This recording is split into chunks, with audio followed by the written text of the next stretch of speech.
button. Okay. All right.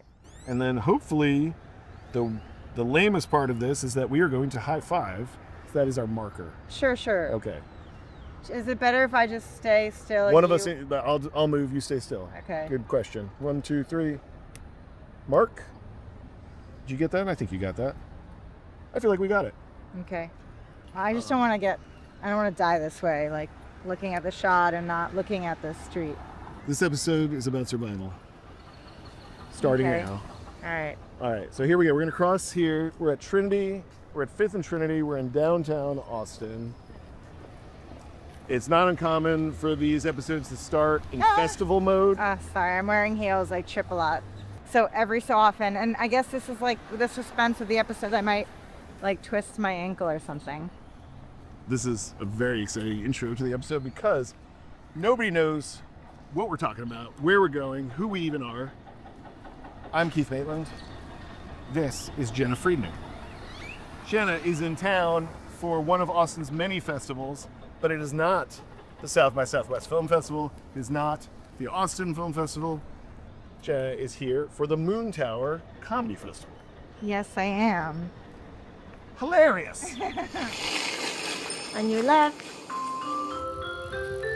You're listening to Doc Walks with Ben and Keith.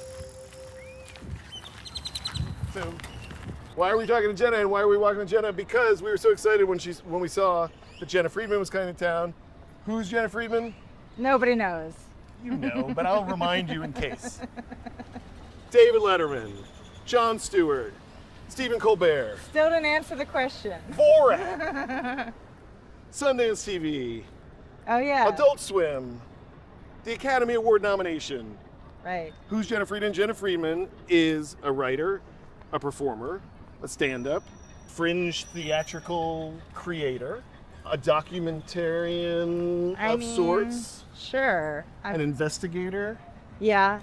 I guess that's, yeah. At the intersection of comedy and documentary, poking at the tropes of true crime and helping us all laugh at subsequent movie films made by Borat. What a nice intro. Thank you. This is Jena Friedman. We just met. We don't really know each other. We don't know each other at all, and we're just going down some random street in Austin. I'm like, I don't think there is like a Skid Row in downtown Austin, is there? If there is, we'll find it. It's one of my tendencies is to kind of find the sketchiest and darkest corners. So sad. We're just with our little cameras. Yeah, that's a nice shot. Okay. I'm going to turn this. When you can run and he can hide. All right, so you're in town for the Moontower Comedy Festival, and you are presenting. Is it a one-woman show? It's an hour. Yeah, Okay. I did in Edinburgh. It's an hour comedy show about grief. So funny off the bat. Just boom, hit him right at the top of the head. Hilarity ensues. Yeah, I mean, it's like my most personal show. This might actually be my last performance of it. It's that good. I've done, yeah, that's what they say. I've done it quite a bit. Yeah. I kind of Feel like you've done the thing. I feel like I've done the thing. I might do it again in New York, but it's a really heavy show. Yeah. And it takes a lot out of me. It's reliving the worst moment of my life. But it's funny. But it's like you can only do it so much before you just have to stop doing it. Right. But I love it. I do love it. It's my favorite show I've ever done. This is a story about the death of your mother. While I was 8 months pregnant. And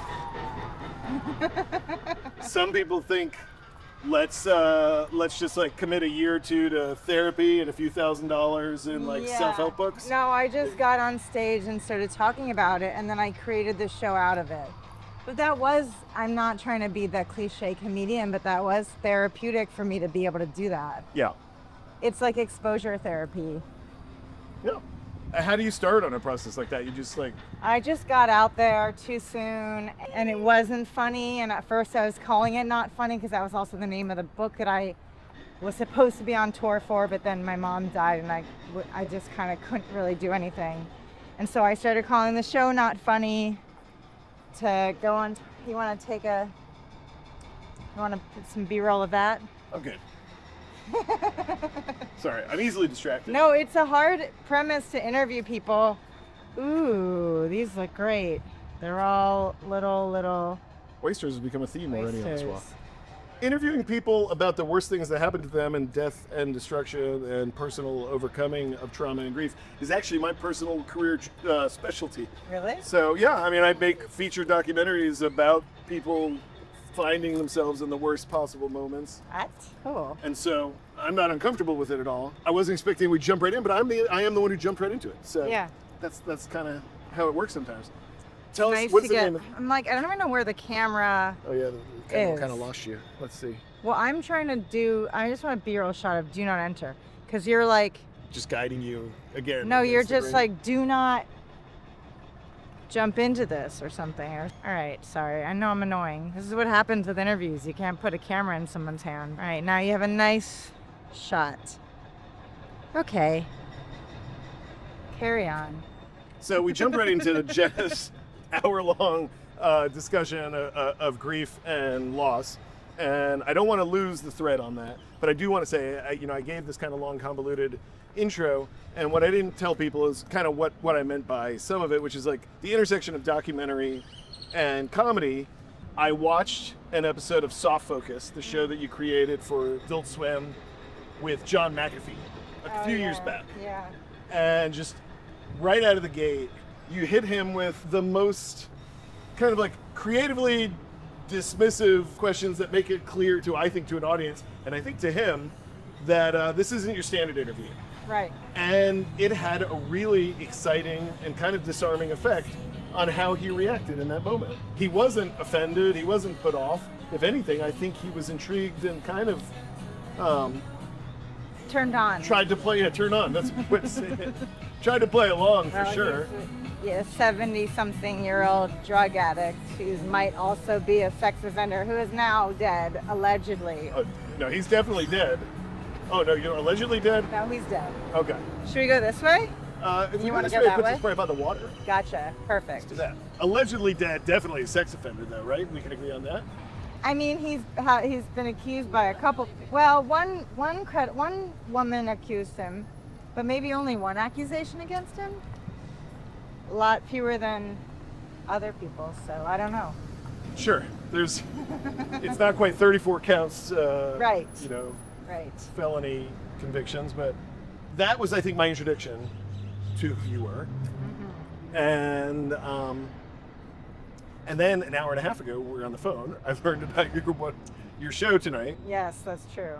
and And I learned that I would be holding my own camera for my interview. Then I didn't really think about it, the logistics of it. It's not. you don't like it. I mean, it's Watch this. No sweat. okay. That'll be all right. Now, okay. Is that Are you okay? with that? I'm great. Look, DocWalks is in desperate need of sponsorship, and we'd love to be sponsored by a drone company to take these cameras out of our hands. Right. Or you could just get like a contraption, you know? Any contraption companies out there, please reach out. Couldn't you just do a little rig where you just tie the one to the other, kind of? I have thought about doing kind of Tape one to the other. I was thinking a little T bracket Right. with both cameras. Right. One zoomed in, one zoomed out. Right. I like it. Did I cross? I must have crossed the line or whatever. I'm always confused by that. You haven't crossed any lines with me. No, like when I am with the cam, you know what I'm talking about. The right? 180-degree rule. Yeah. I didn't go to film school, did you? No. Okay. Well, No, then I let's not worry about didn't. that shit. No, I don't. Yes, we're crossing the line left and right, but that's okay. Oh, this is nice. I used to row. My dad and my sister rowed. Crew. You can get a little establishing shot of the Austin Rowing Club. But that's the thing right now, where everything digital, everything online is treated like television, but the budgets are lower. So if you put anything out there, and I'm at a place where I have no vanity, I don't care, but it's like, it's all the same to people. You know what I mean? Unfortunately, I think you're right. If But we put something on YouTube and I just sound like an asshole, it's there forever, which I'm fine with also because I am an asshole. gotta be me, right? Gotta be Because I am an asshole. free to be you and me. Well, yes to the YouTube of it all, but only half of our audience is on YouTube, and half of our audience is on Spotify and podcasts, Apple Podcasts, and places like that. So they are listening to what we're talking about. They haven't seen whether or not we jumped the line. They haven't seen whether or not it's a cool the shot premise. you were holding was too close to your face and kind of shooting up your nostril. I'm okay with that too. Okay. It's But a nice idea. well, help us out.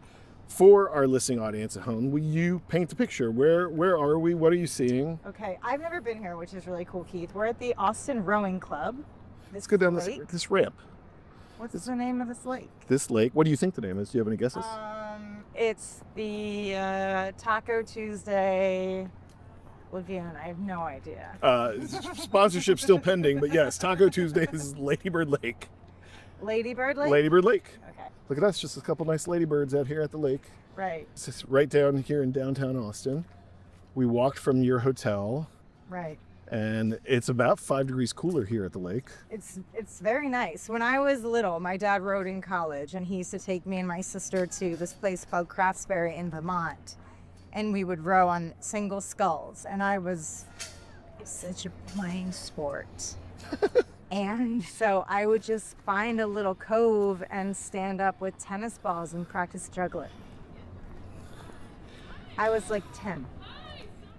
If you feel like the need to shit talk any of these rowers, No, my sister rowed in college. It's legit. I'm sure that, being in an 8-boat with a bunch of rowers, there's you've got a lot of, what's the oxytocin or the pheromones or the endorphins pumping. It's a lot of teamwork. Did you ever play sports? Very play hormonal. sports? I played lacrosse in college. Okay. Well, Also, you had started with pheromones. that. Yeah, lacrosse is a interesting one.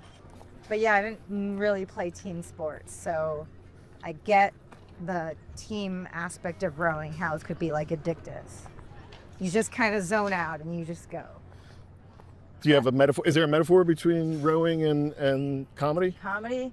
I think sports, because, I was a tennis player. Okay. And I ran track. So those are just all you. And that's kind of with stand-up, it's you're just out there alone. And you succeed or you fail on your own.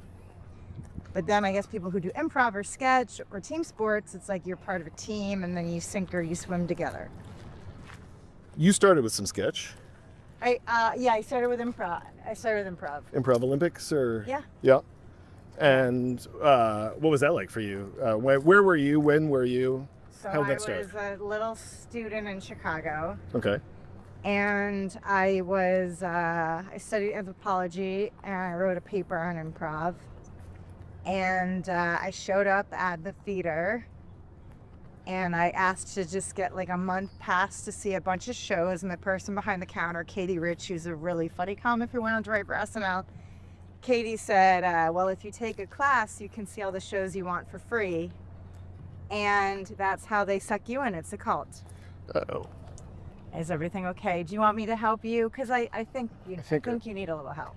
Well, that's not, you're not wrong, but I'm going to muddle through. Aren't you going to be tired? Are you tired? I live in a constant state of tiredness. I'm probably. Because we could set up the cameras if you want. If you want to take it, what's easy for you. This is very pretty. Thanks for showing me this part of Austin. I felt a little guilty because every time I travel, I like to walk around, but then it started to rain, and I'm also simultaneously working on a podcast. It's Wait, am I a guest on your podcast right now? Is that what's happening? Yeah, you're a guest. No, I am working on a podcast. What is it about? It's called the EPSTEIN Files Book Club. Uh-oh.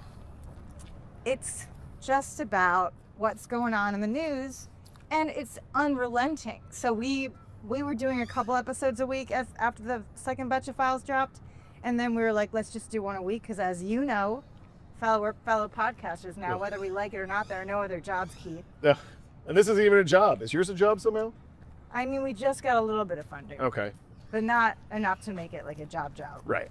But enough to not lose money doing it. Oh, I gotta explore that option.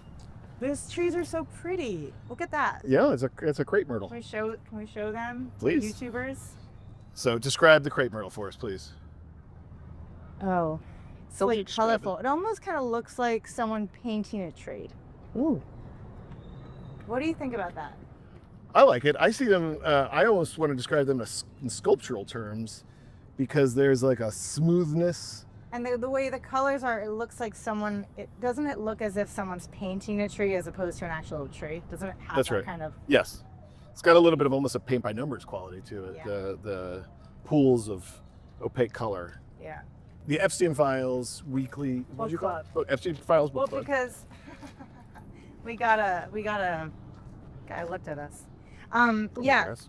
Yeah, well, it's an arresting title, right? Yeah. But basically, I was like, the second batch of files dropped, and I'm looking at them, and right after they dropped, and it was like crazy. The mainstream media hadn't really reported on it so much, and the allegations in there were so crazy, and I went online, and there was so much misinformation, and I was like, I just need to talk about this with a smart friend. So I called a journalist friend of mine who I had met at TED, and we've been wanting to do something together, and I pitched it to her, and she's like, let's do it. We got our episodes up right away.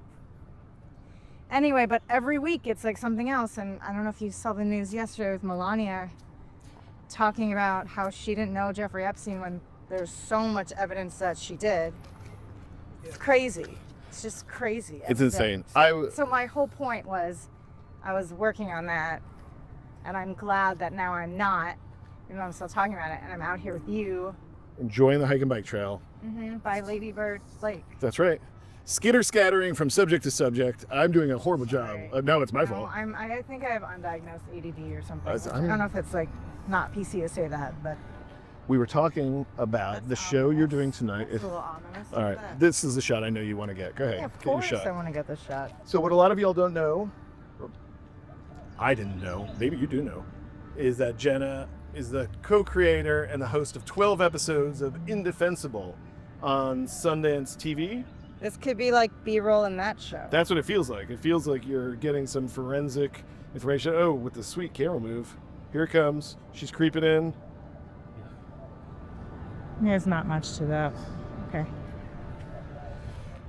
Describe for our audience what you were going Oh, it was for just there. like a rubber glove and a medical glove in a ditch. It looked kind of like it was like holding on to a rock. It just looked creepy.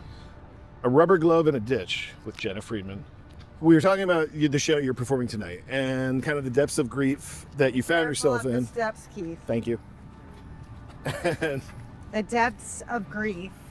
So my mom died over a 6-week period. It happened really quickly, and it was when I was in my 3rd trimester. And I have always had this, like, I almost would joke. I remember dating a guy being like, don't leave me when I'm 8 months pregnant or something. It was like, I joked about that just because it's like when you're at your most vulnerable, the thought of someone you love leaving you, it always scared me. And I just weirdly had that fear. And then I didn't realize it would actually happen, and it would be my mom.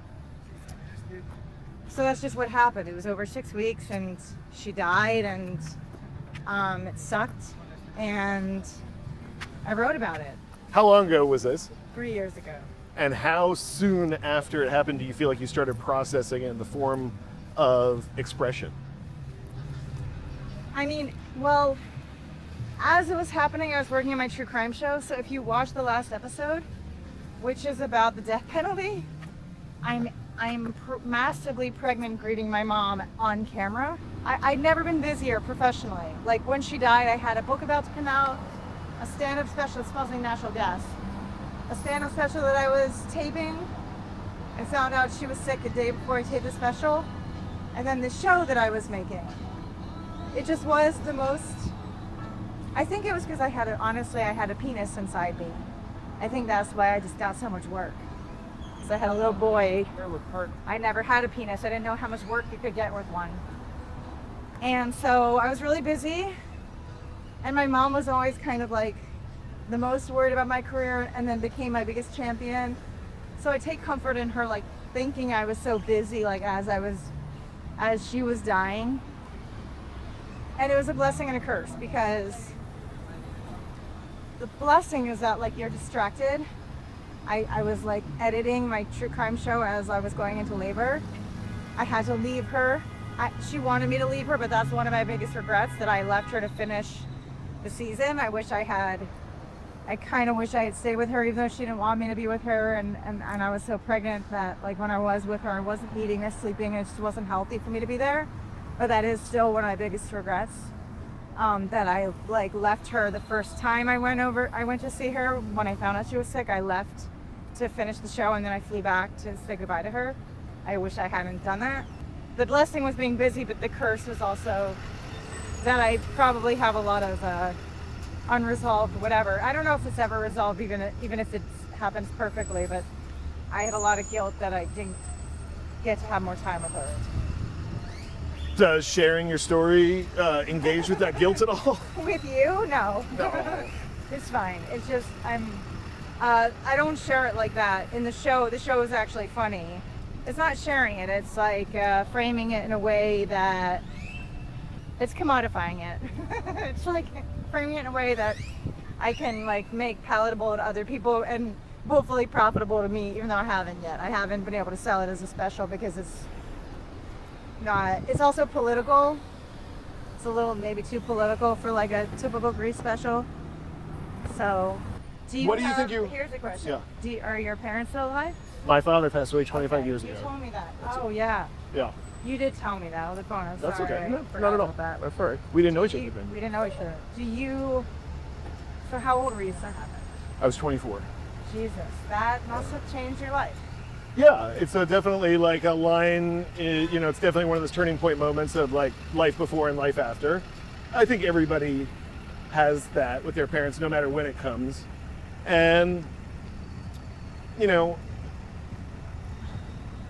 yeah, it was a difficult situation. Of course, he had cancer and he had cancer, he dealt with cancer, he beat cancer, and then cancer came back. Yeah. But it brought my mother and my brother and I really close together.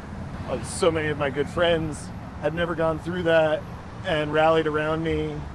Yeah, I don't know, my life changed. My life changed before that though, because he was a great dad and he really supported and encouraged my career. And similarly to you, like I was working on a movie when the cancer came back and planned or suggested that I come home, spend 2 months with him instead of hang out in Florida on an army base on a Joel Schumacher film. And he insisted that I, follow the path that I was on. And so I definitely relate to the regret that you have. Do you have regrets about that? I did at the time. I certainly, over time, I've released that. I have regrets about other things, and new regrets all the time. What I discovered, and for you, this is 3 years ago, with your child right on the verge of being born, your little boy. I have a 10-year-old son, and the fact that my dad never got a chance to meet my son, Yeah. or my wife for that matter, who I met 3 years later. Do you feel like he's still with you? Do you feel his presence? Have there been weird things that you felt like that's him? My life is a nonstop series of weird things.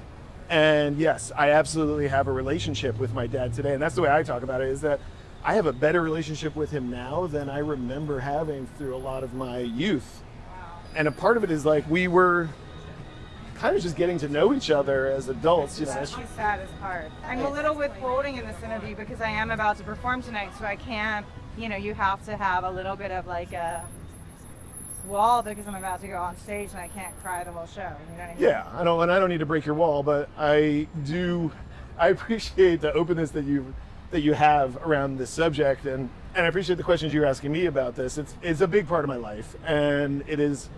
The loss of my dad is definitely sad and was traumatic in certain ways, especially then. But it has been also weirdly a rewarding engagement with like what is out there and like some. You take fewer things for granted. Yeah, and I've also just had some like really weird fucking experiences on both What's your like weirdest, drugs and non-drugs. What's like, your weirdest sober experience involving your dad? Well, this isn't the weirdest, but it's the most prevalent, which is that my dad was very famous for being frugal, and he could spot a penny on the ground from a half a mile away. And when I was a kid, we made fun of him for crossing the street to go pick up a penny or something like that. And Amazing that's not how he died. no, thankfully. But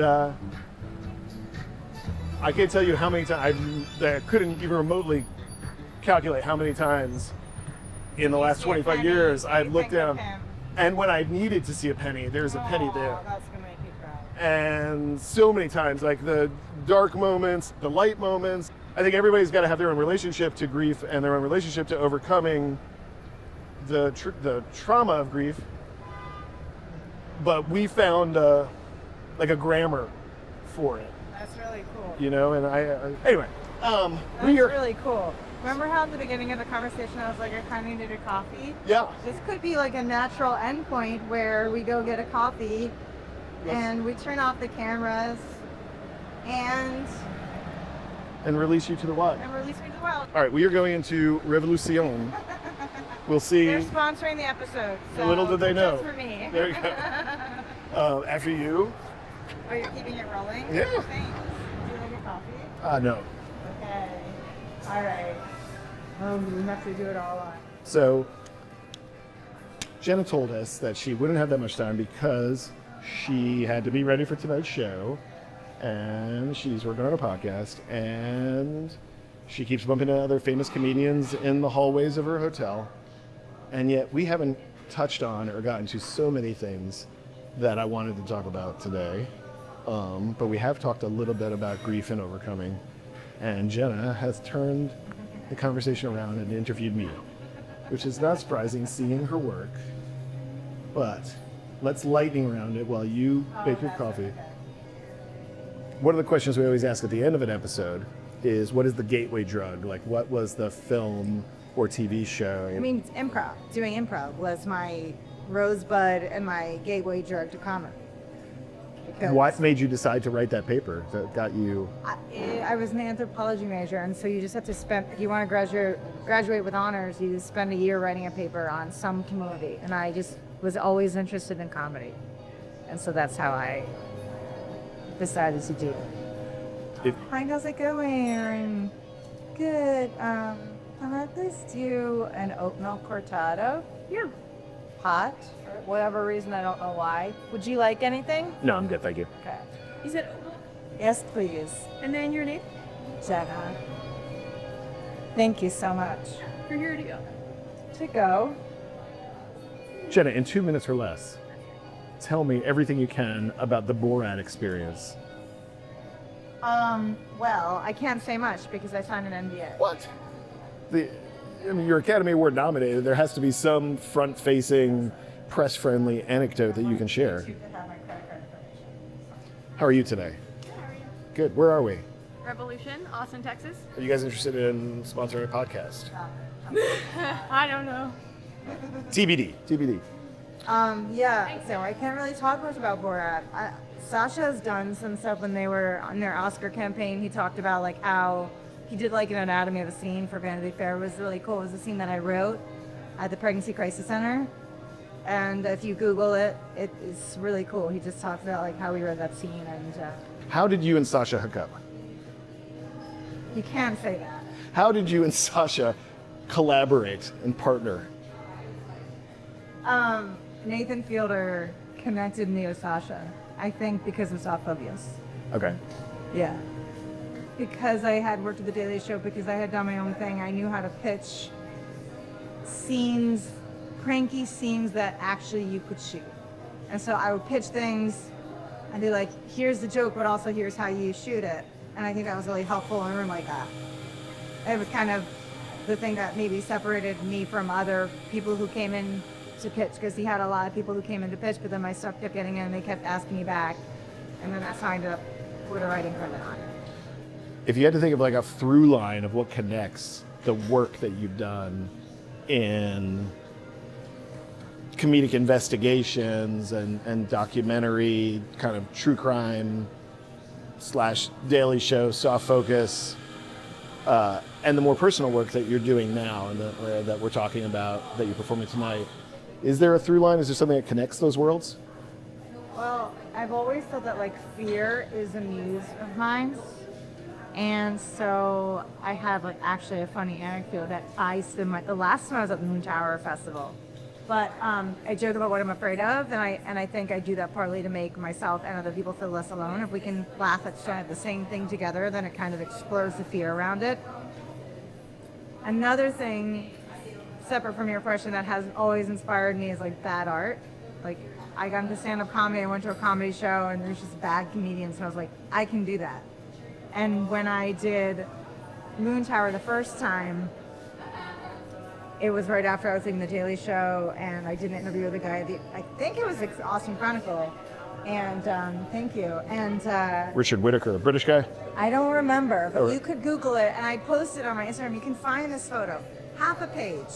It was a very nice article, but the headline was so mean. It had my face, and the headline was, "The Muse of Mediocrity." I went on Twitter, I was like, "What's it fun? Austin Chronicle," and the writer got back to me and was like, "I'm sorry, they just made me do that because like clickbait." First of all, grammatically it's incorrect. I'm not the muse of mediocrity. That's right. I don't Mediocrity inspire was your mediocrity muse. And other people, mediocrity is my muse. But we shouldn't use that for the title. Mediocrity is my muse. You can use whatever you want.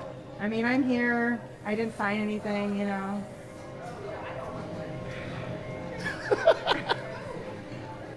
I was going to ask you what advice you have for emerging filmmakers, but that thing you were just talking about with fear. But also just do it. I'm quoting Nike, but that's what I was told. I think just do it, especially now, because there's like so few ways we can monetize any of this.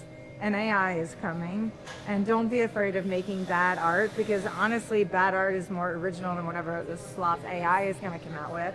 So if anything, in a way, the onslaught of AI might free you up to just do whatever you want and not care about it having any commercial appeal, because the stuff that has commercial appeal will never be made by you, will always be made by AI.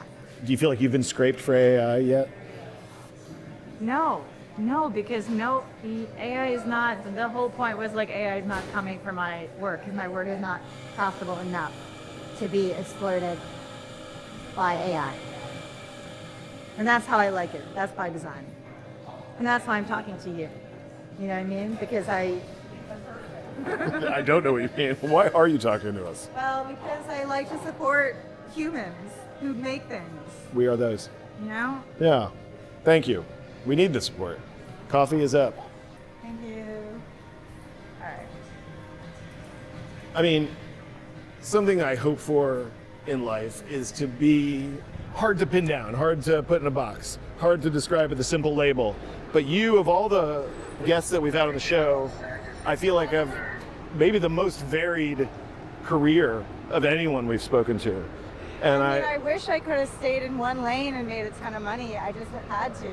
I've had to branch out. do you think that's the case? You're not drawn to all these disparate things? I think it's both of those things. Which way do we go? We're going to Fifth Street. I feel like this is second. This is third. So we're going up two more. It's a combination of both. It's a combination of both. Sometimes, especially when I'm walking and self-aware because I'm being filmed, I'm maybe not as genuine in my answers. Yeah, I mean, I think if I had achieved success as a stand-up early on, I probably would not have gone into writing, but I had to go into writing to make money. And it's controversial and possibly lame sounding because a lot of people would have killed for that job, but I wasn't like chomping at the bit to work for Letterman in 2011. Letterman in the 80s and 90s was a different Letterman. Letterman in 2011 was like writing for Weekend at Bernie's. He was like, he didn't give a shit. He was just like dead inside, and we were just propping him up, and he didn't even come to rehearsals. He would admit this himself. So I was really lucky to get that job, but it was out of necessity, and I was really lucky. It kind of like, you just take these jobs, because for me at least, I was like, I'd been bartending, and then I was like, I need to just figure out ways to make money.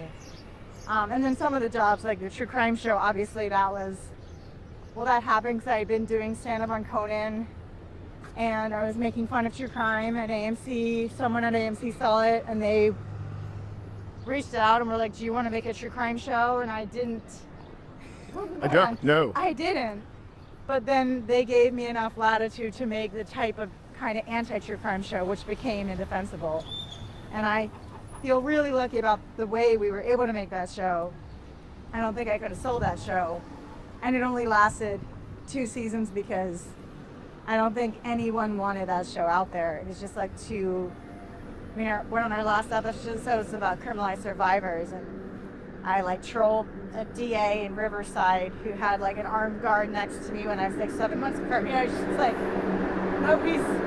that's not a show that a network wants to take a risk of. So it only lasted 2 seasons, but I was really proud of it.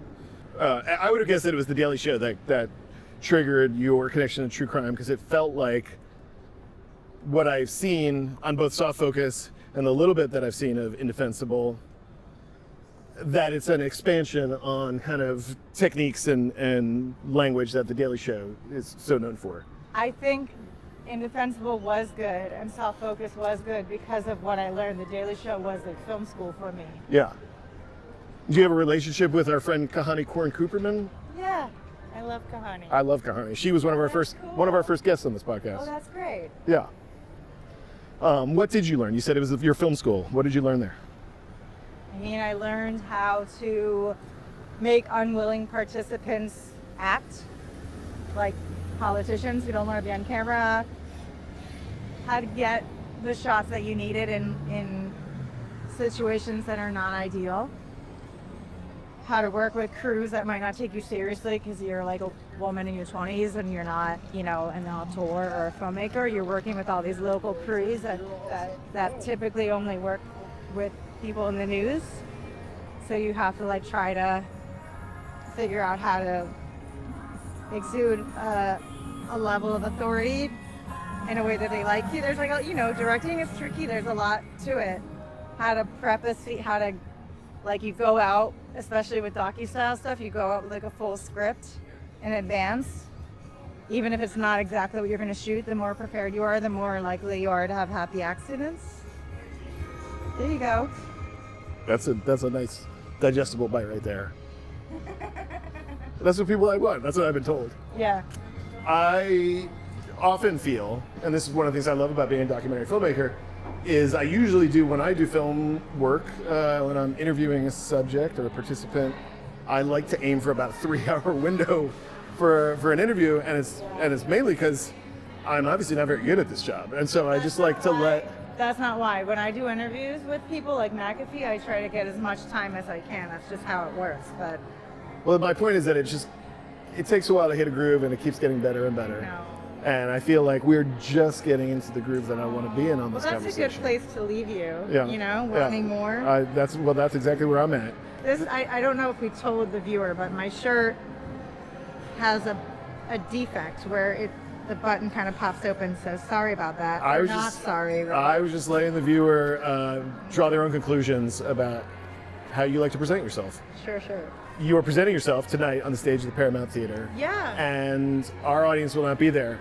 But where will they have a chance to engage with you outside the many links that we will include in the show notes? I'm on social media. I do read all the comments. Any criticism feels like a hug from my mom.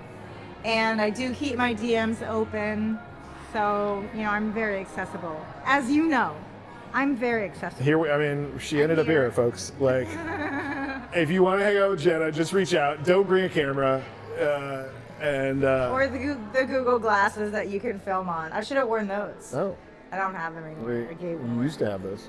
All right. It's the whole thing. I got them as a gift. Okay. And I immediately gave them to my nephew and then had guilt about it for like a month because I didn't realize like how bad they are. Like you were just ruining his life. Yeah, I told my sister to throw them away. Okay.